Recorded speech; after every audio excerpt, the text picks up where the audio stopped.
हिंदुस्तान की सड़कें किसी के बाप की जागीर है? क्या हिंदुस्तान की सड़कें किसी की मां अपने दहेज में लेके आई है? ये देश जितना तुम्हारा है उतना हमारा भी है। लेकिन हमारे इलाकों में स्कूल नहीं है, हमारे इलाकों में पुलिस स्टेशन खोले जाते हैं, कौन जिम्मेदार है? हमारे इलाकों में अस्पताल नहीं, शराब की दुकानें खोली जाती है, कौन जिम्मेदार है? हमारे इलाकों में हमारी बच्चियों के पढ़ने के लिए डिग्री कॉलेज नहीं बल्कि जुए खाने खोले जाते हैं, कौन जिम्मेदार है?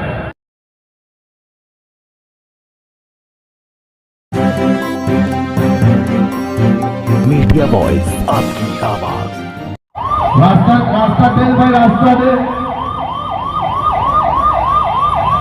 मेरे दोस्तों, मेरे बुजुर्गों, मैं आपको ये बता रहा था कि इस मुल्क में इक़्तिदार हमने 1 साल, 2 साल, 3 साल नहीं, बल्कि इस मुल्क में इक़्तिदार हमने 60 साल तक कांग्रेस पार्टी को दिया।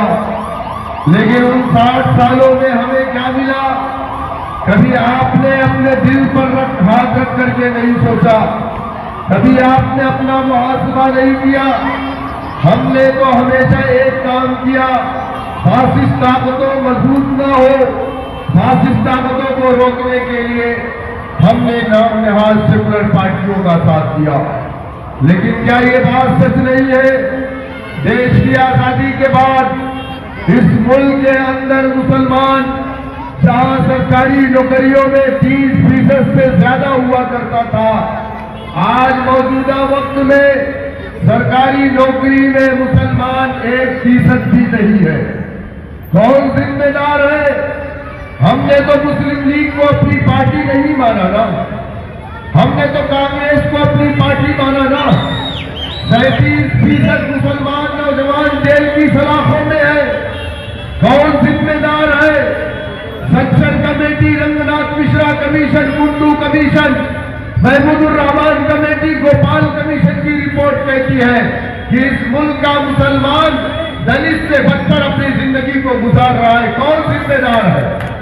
बताओ मेरे दोस्तों, मेरे बुजुर्गों, हमारे इलाकों में स्कूल नहीं है, हमारे इलाकों में पुलिस स्टेशन खोले जाते हैं, कौन जिम्मेदार है?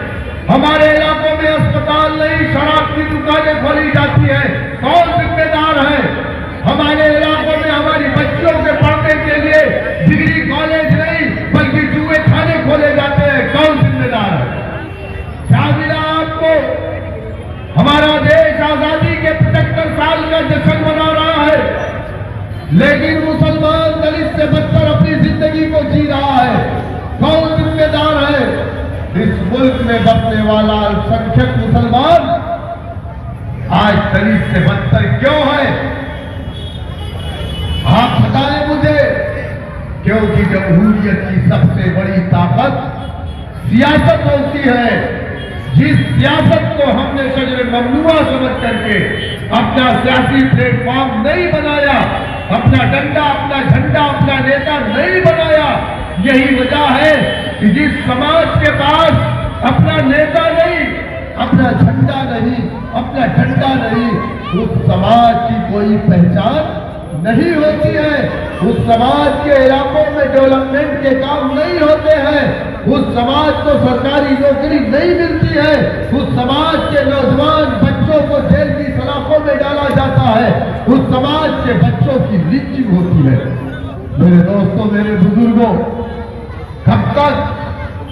75 साल से हमने नाम निहाल सेकुलर पार्टियों की गुलामी की, हमें बदले में क्या मिला? जेल की सलाखें।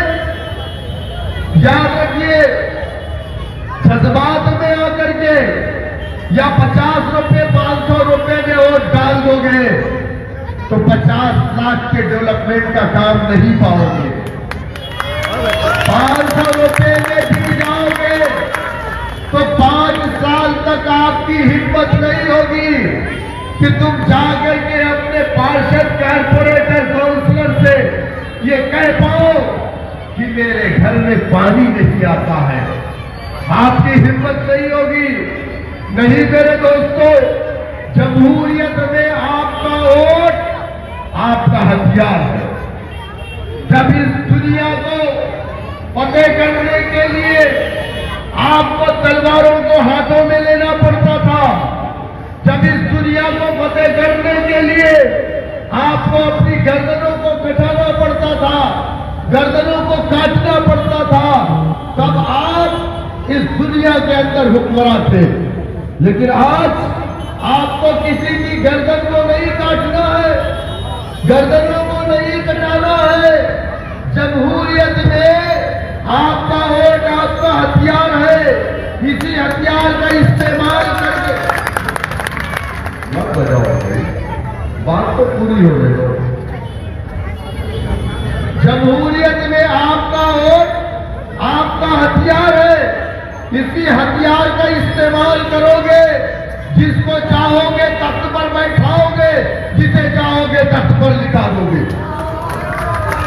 मेरे दोस्तों, मेरे बुजुर्गों, आज देश में क्या हो रहा है, ये बात किसी से छुपी नहीं है।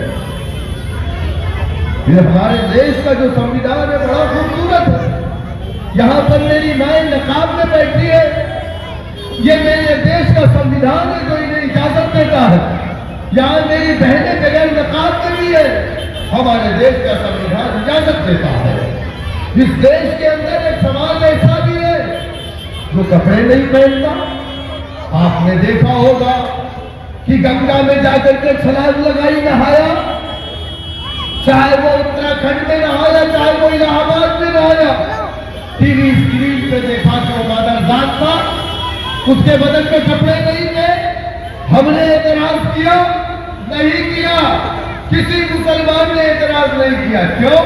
क्योंकि हमारे देश का संविधान उसे इस बात की इजाजत देता है कि अगर वो उसका ये फेथ है, अकीदा है, तो वो नंगा रह सकता है। इस देश के अंदर हमारे प्रदेश के चीफ मिनिस्टर हैं, जो पहले मंदिरों में थे, मठ के पुजारी थे, घंटा बजाते थे, आज वो हमारे प्रदेश के मुख्यमंत्री हैं।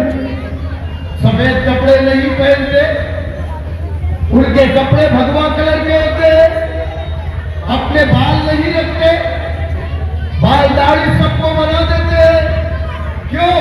क्योंकि हमारे देश का संविधान इस बात की इजाजत देता है।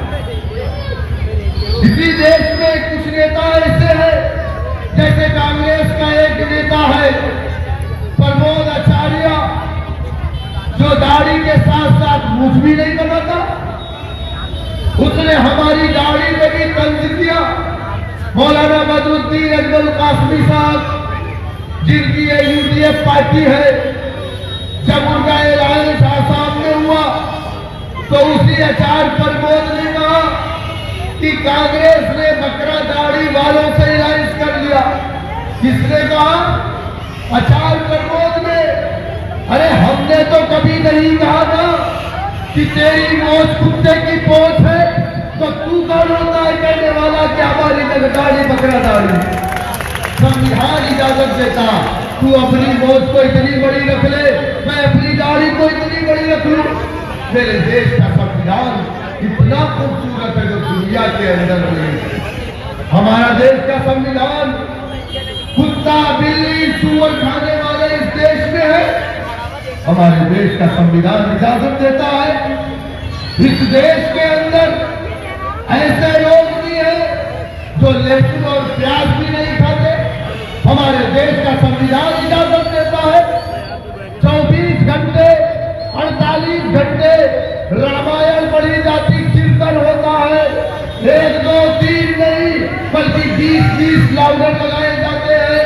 चलो ठीक है, जब भी सुप्रीम कोर्ट की गाइडलाइन है कि 10 बजे के बाद ये माइक नहीं बजेगा, लेकिन पूरी रात बजते हैं। हमने कभी एतराज नहीं किया। क्यों? क्योंकि वो हमारे कौमी भाई है। अगर एक दिन उनकी पूजा का मामला है तो हम अपनी नींद को खराब कर लेंगे, क्योंकि उसके पेट उसके अकीदे का मामला है। हमने कभी एतराज किया? हमने कभी एतराज नहीं किया। आप हमारी 1 मिनट की अजान पे एतराज एतराज क्यों करते हैं? बताओ। अरे अजान पर एतराज इंसान को नहीं, सिर्फ शैतान को है, क्योंकि जब अजान होती है तो शैतान रेहा खारिज करते हुए भागता है। अब मुझे इजाजत नहीं, मैं सड़कों पर नमाज पढ़ लूंगा, एक कोने में 2 मिनट की मेरी नमाज, तो आप दिन भर टेलीविजन पे चलाते हैं कि ये देखो नमाज पढ़ लिया, ये देखो नमाज पढ़ लिया, किसी पार्क में नमाज पढ़ लिया, ये देखो नमाज पढ़ लिया, ये देखो नमाज पढ़ लिया। और 1 महीना सावन के महीने में कांवड़ यात्रा निकली, पूरे उत्तर प्रदेश की सड़कों को जाम किया गया, उनके ऊपर पुलिस वालों ने फूल बरसाए, उनके पैरों में जो जख्म थे उसमें मरहम लगाए, उनके पैर को दबाया, और ये आदेश था वहां के चीफ मिनिस्टर का। हुआ कि नहीं? आप जानते हैं ना? तो क्या हिंदुस्तान की सड़कें किसी के बाप की जागीर है? क्या हिंदुस्तान की सड़कें किसी की मां अपने दहेज में लेके आई है? ये देश जितना तुम्हारा है उतना हमारा भी है, लेकिन इस देश, सुनो सुनो सुनो, ताली बजाना जब रिजल्ट आएगा, हमारा भाई जीत करके आएगा, उस दिन ताली बजेगी इंशाअल्लाह। मैं आपको बता रहा हूं, मेरी बात को समझो, मैं आपको कहां लेके जा रहा हूं। इस देश के अंदर लिंचिंग मुसलमानों की हुई कि नहीं हुई? गोश्त के नाम पर, दाढ़ी टोपी के नाम पर आपको मारा कि नहीं मारा? आपकी मस्जिदों से लाउडर उतारे गए कि नहीं पूरे उत्तर प्रदेश में? क्यों? कभी आपने सोचा? आप नहीं सोचते, आप तो बिरयानी 500 रुपए के चक्कर में उतारते रहते। आप अपने हथियार को कभी अपने लिए इस्तेमाल नहीं करते। आपने हमेशा दूसरों को मजबूत किया, आपने कभी अपने आप को मजबूत नहीं किया। याद रखिए, आने वाला वक्त ठीक नहीं है। किसी दिल्ली के अंदर फसाद हुआ, जो फसादी थे, जिन लोगों ने खड़े होकर के कैमरे के सामने कहा कि इस समाज को काट काट करके फेंक दिया जाए, इसी जंतर मंतर पर खड़े होकर के जिसने कहा कि 14 शादी 40 बच्चे, हमने सिर्फ जवाब दे दिया तो टेलीविजन पे 48 घंटा मुझे चला दिया गया। हमने कोई हेड स्पीच नहीं की।